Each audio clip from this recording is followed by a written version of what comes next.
자, 그럼 먼저 시작합니다. 조음의 위치. 자, 말 그대로 조음이라는 게 뭐라 그랬어요? 조음이라는 것이, 그렇죠. 조음이라는 것은 소리를 만들어낸다. 위치는 소리를 만들어내는 위치다. 이런 뜻이죠. 자, 별로 어렵지 않습니다. 입술 소리 하면 그 소리를 만들 때 동원되는 그 조음 기관, 발음을 만들어내는 기관, 소리를 만들어내는 기관이 어디냐? 바로 입술이다라는 얘기예요. 그게 바로 입술 소리가 되는 거고요. 자, 그래서 두 입술에서 나는 소리. 자, 혀끝 소리. 당연하죠. 혀끝에서 나는 소리. 자, 그런데 혀끝하고 어느 부분이 중요하냐면 윗잇몸 부분이 중요합니다. 자, 여기서 윗잇몸 부분이라는 게 어디냐면 바로 요 부분이에요. 요 부분. 그죠? 혀끝이 요 잇몸 부분의 윗잇몸, 즉 앞니 있죠? 그 앞니의 뿌리 부분과 잇몸이 시작되는 요 부분에서 나는 소리가 바로 윗잇몸 소리 혹은 혀끝 소리다. 이렇게 기억을 하시면 되겠고요.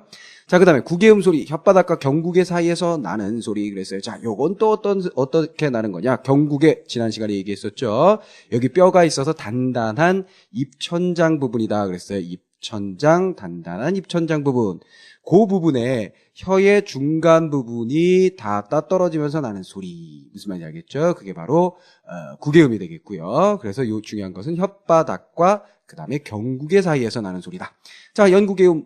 이제 감 잡았죠? 부드러운 입천장과 혀의 뒷부분이 사이에서 나는 소리. 자, 그림 역시 한번 볼까요? 이렇게 되어 있습니다. 뼈가 끝난 부드러운 부분. 그 다음에 혀 있죠? 여기 혀의 뒷부분에서 나는 소리. 물론 혀끝 소리, 혀 가운데 소리, 그 다음에 뒷부분 소리가 혀의 모양이 이렇게 펴져 있는 상태에서 이렇게 옮겨가는 것은 아니고 이 뒤쪽으로 가면 이 혀가 조금씩 이렇게 말려 들어가게 됩니다. 무슨 말인지 이해하죠? 다 발음을 해보시면 여러분들이 느낄 수 있을 거예요. 자, 그 다음에 목청 소리 말 그대로 목청에서 나는 소리다. 이렇게 생각하시면 되겠습니다. 자, 그래서 조음이 위치하면 요거 지금 몇 개요? 5개만 여러분들이 정리하시면 돼요. 입술, 그 다음에 혀끝, 그 다음에 구개음, 그 다음에 연구개, 그 다음에 목청. 그 다음에 혀끝은 윗잇몸 부분에 나면서 혀끝이 닿는 것. 그 다음에 구개음은 혓바닥, 경구개 사이. 자, 그 다음에 연구개음은 혀의 뒷부분, 그 다음에 연구개 사이. 요걸 잘 정리를 해주시면 되겠습니다. 자, 이게 조음 위치였고요. 자, 그림 다시 한번 확인하세요. 입술, 그 다음에 윗잇몸, 그 다음에 경구개, 연구개, 그 다음에 목청 소리, 목구멍 소리 이렇게 되어 있습니다. 자, 그러면 다음은 조음 위치가 끝났으니까 이번에는 조음의 방법인데요. 자, 소리를 만들어내는 방법 또 여러 가지가 있다 이런 얘기예요. 먼저 파열음 하면 뭐예요? 파열음. 말 그대로 이 이름 자체가 그 발음의 방법이 무엇인지를 가르쳐 줍니다. 어떻게? 파열은 뭐예요? 터진다는 얘기잖아요. 뭔가가. 그렇죠? 허파에서 나온 공기를 막았다가 막은 자리를 터뜨리면서 내는 소리다 그랬어요. 뭔 말인지 알겠죠? 자, 어느 부분에서 공기를 막아. 그 다음에 그 부분을 떠뜨려서 나는 소리가 바로 파열. 자, 마찰음. 다 이름이 또 뜻을 가지고 있지요. 마찰을 시키는 것. 입안이나 목청 사이의 통로를 이번에는 막았다 터뜨리는 것이 아니라 통로가 있고 그 통로를 좁힙니다. 좁히고 나서 그 공기를 그 좁은 틈 사이로 내보내서 마찰을 일으킨다. 자, 통로를 만든다. 그 부분을 좁힌다. 공기를 내보낸다. 그때 마찰이 일어나도록 한다. 그래서 마찰음. 이렇게 정리하시면 되겠죠. 자, 그 다음에 파찰음, 이름이 희한하죠? 파찰음, 파열음, 마찰음, 파찰음, 그렇죠? 파와 차를 끌어와서 파찰음이 됐군요. 자, 그렇다면 파찰음이라는 것은 파열음과 마찰음의 속성을 동시에 두 개 다 가지고 있는 녀석이죠.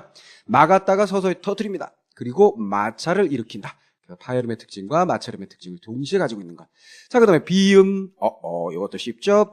코입니다. 코 속에서 나는 소리다. 연구개와 목젖을 내려 입안의 통로를 막고 코로 공기를 내보내면서 내는 소리. 그렇죠? 자, 연구개의 목젖을 내려서 입안의 통로에 공기가 나가지 않게 한 후 어디로? 코 부분으로서. 그래서 비음이 되는 거죠. 그죠? 대표적으로 어떤 자음이에요. 그죠? 니은, 미음, 이응. 그죠? 노랑 양말에 리을 빼고입니다. 자, 유음은 뭐예요? 혀끝을 잇몸에 댄 채 공기를 양옆으로 흘려보낸다. 자, 흘려보낸다. 그죠? 혀의 양옆으로 공기를 흘려보내. 그래서 흐른다. 유음이죠. 흐를 유자 써서 유음이겠지요. 자, 그렇죠. 자, 그래서 자음 중에는 니은, 미음, 이응. 요것들 비음이죠. 그 다음에 리을. 요거 유음이죠. 요 네 개의 소리가 울림 소리고 나머지는 안 울림 소리입니다. 즉, 파열음, 마찰음, 파찰음은 안 울림 소리, 비음과 유음은 울림 소리. 자, 울림소리는 머릿속에 암기를 해두시는 게 좋겠어요. 어떻게 암기한다? 노랑 양말. 그죠? 많이 들었을 거예요. 선생님들이 노랑 양말로 외워라. 뭐 이렇게 얘기하는 경우를 많이 들었으리라고 선생님이 생각을 합니다. 자, 그렇게 공부를 해주시면 되겠고요. 자, 그러면 이걸 표로 한번 정리를 해봤어요. 자, 일단 크게 보면 안울림 소리와 울림 소리로 나눌 수 있다 그랬어요. 그건 방금 정리했죠. 니은, 미음, 이응, 리을. 자, 이 녀석들이 울림 소리. 나머지 파열음과 파찰음과 마찰음, 안울림 소리다 그랬습니다. 자, 그 다음에 이쪽에 나와 있는, 이쪽 박스에 나와 있는 녀석들이 전부 다 뭐예요? 그렇죠. 조음의 방법적이고요. 이쪽에 나와 있는 녀석들이 뭐예요? 그렇죠. 조음의 위치가 되겠습니다. 자, 그러면 이걸 조합을 해서 여러분들이 아셔야 되겠는데요. 먼저 파열음을 정리해 봅시다. 파열 뭐라 그랬어요? 막았다 터뜨리면서 내는 소리. 어딜 막았다 터뜨리는 소리가 있는데요. 입술을 막았다 터뜨리는 소리가 있어요. 예를 들면 뭐예요? 비읍. 자, 발음을 해보시면 됩니다. 어때요? 입술을 붙였다가 떨어뜨리면서 내는 소리죠. 자, 그 다음에 윗 잇몸 소리, 혀끝 소리라고 하기도 한다 그랬죠? 어떻습니까? 느껴보세요. 혀끝이, 그렇죠. 앞니의 뒷부분에 갔다가 닿았다가 뚝 떨어집니다. 자, 요게 파열음, 윗 잇몸 소리 혹은 혀끝 소리가 되겠고요. 자, 경국의 음은 파열음에 없고요. 그 다음에 연국의 음이 있습니다. 발음해보시면 느낌이 올 겁니다. 자, 그래서 비읍 입술 소리, 디귿 윗잇몸 소리, 기역 연국의 그렇죠? 자, 그 다음에 이것들은 예사 소리라고 그랬어요. 예사 소리라는 건 소리가 예사스럽다, 기본이 되는 소리다, 이런 얘기했죠. 그럼 예사롭지 않은 소리가 어떤 소리인데요? 얘네들을 되게 발음한 녀석들이, 요것들이 바로 된 소리가 됩니다. 그래서 표기 방법 자체는 어때요? 그 자음을 하나 더 붙여서 쓰게 되는 거죠.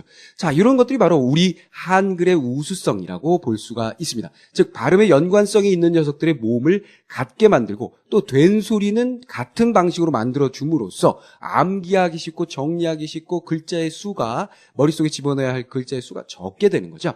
자, 거센 소리 어떻습니까? 모양 역시 비슷하면서 회기 하나 더 들어갑니다. 그렇죠? 이 녀석은 회기 하나 더 들어갔다기보단 미음의 양쪽에 이렇게 다리를, 미음이 있으면 양쪽에 이렇게 다리를 내준 녀석이다라고 볼 수 있겠는데요. 자, 이 녀석들은 거센 소리예요. 자, 그럼 비읍의 거센 소리가 피읍이라는 걸 모르는 학생이 있을 리 없죠. 고등학생쯤 됐을 때. 자, 그 다음에 디귿, 쌍디귿, 그 다음에 티읕, 가모절, 그 다음에 키역. 이건 거세게 발음하는 소리. 그러니까 사실은요, 여러분들이 파열음이면서 파열음이면서 예사소리만 정리를 해두시면 나머지는 전부 다 뭐예요? 세트니까 따라가게 되는 거죠. 그러니까 비읍이 무슨 소리예요? 쌍비읍이 무슨 소리예요? 그러면 비읍이 입술 소리니까 얘도 입술 소리인 거고요. 그죠? 비읍이 파열음이니까 얘도 파열음인 겁니다. 단, 뭐죠? 그렇죠. 되게 발음하는 된 소리다. 요거만 차이가 난다라는 거 아시면 되겠습니다. 자, 그 다음에 파찰로 들어가 봅시다. 파찰 뭐예요? 마찰음과 파열음의 공통 속성을 가지고 있는 녀석. 예사소리만 보면 되겠죠? 뭐예요? 지읒. 얘는 어디서? 경국에. 자, 비교를 해보세요. 혀를 느껴보시면 할 때는 일단 입술이고요. 할 때 어떻습니까? 혀가 끝부분, 중간 부분, 그 다음에 뒷부분으로 넘어가는 걸 느낄 수가 있어요. 점점 뒤쪽으로 갑니다. 그러니까 마치 이것은 무엇과 같으냐면 모음에서 이쪽이 전설 모음에 가깝고 이쪽이 후설 모음에 가까운 거죠. 즉 혀가 뒤쪽으로 간다라는 느낌을 느끼실 수 있으면 되겠고요. 자, 그 다음에 마찰은 뭘까요? 마찰을 일으킨다, 공간을 만들어주고 그 사이로 공기를 씩씩씩씩 보내면서 마찰을 일으킨다. 벌써 마찰 느껴지죠? 마찰 느껴지죠? 자, 그런데 얘는 어때요? 목구멍에서 마찰. 그렇죠? 자, 시옷은 어떻습니까? 그렇죠. 바로 혀끝 소리. 즉 이렇게 발음해 보시면 느낄 수 있을 거예요.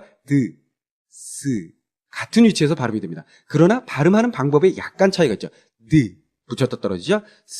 붙였다 떨어지는 게 아니라 공간만 만들어주고 소리를 지나가게 해서 긁어줍니다. 그게 시옷이죠. 자, 주의하실 거, 시옷에는 뭐예요? 된 소리는 있는데 거센 소리는 없군요. 주의하고 말 것도 없죠. 여러분들 이거 모를 리가 없으니까요. 자, 그래서 입술 소리는 비읍이요, 윗잇몸 소리는 디귿과 시옷이요, 경국의 음은 찌읒이요, 연국의 음은 기역이요, 목청 소리는 히읗이다. 지금까지 얘기한 건 뭐다? 전부 다 안 울림 소리다, 이런 얘기죠. 파열음은 브드긋, 그렇죠? 브드긋 파열음. 파찰음은 하나밖에 없어, 지읒, 그죠? 마찰음은 스흐. 자, 이렇게 왼쪽으로 오른쪽으로 조음의 방법, 조음의 위치를 가지고 여러분들이 정리를 하실 수 있으면 된다, 이런 얘기가 되겠고요.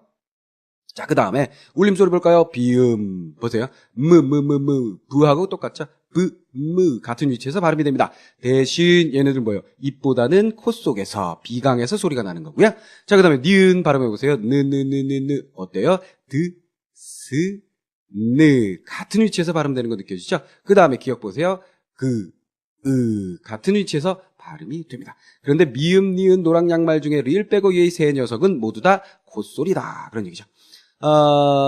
그 다음에 리을을 볼까요? 리을은 어때요? 뭔가 이렇게 좀 떨리는 듯 하면서 흐르는 듯한 느낌이 들 거예요. 공기는 그 혀의 양옆으로 빠져나가게 되는데요. 같이 발음해 봅시다. 혀의 위치가 동일합니다.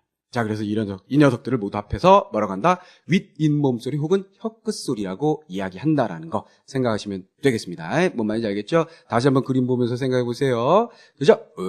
자, 입술 소리 어땠어요? 미음과 비읍 알죠? 요 부분에서 윗잇몸 소리 어땠어요? 느껴지죠? 자, 그 다음에 경국에 어땠어요? 느껴지죠? 연국에 어땠어요? 그 다음에 목구멍 소리 어때요? 느껴지죠? 이게 바로 조음의 위치에 따른 자음의 구분이다. 이렇게 정리를 해 주시면 되겠습니다. 자, 이렇게 해서 자음을 쭉 한번 정리를 해 봤어요. 별로 어려운 거 없지요. 그죠? 근데 이게 굉장히 중요합니다. 왜 중요하냐면 그 음운의 변화 현상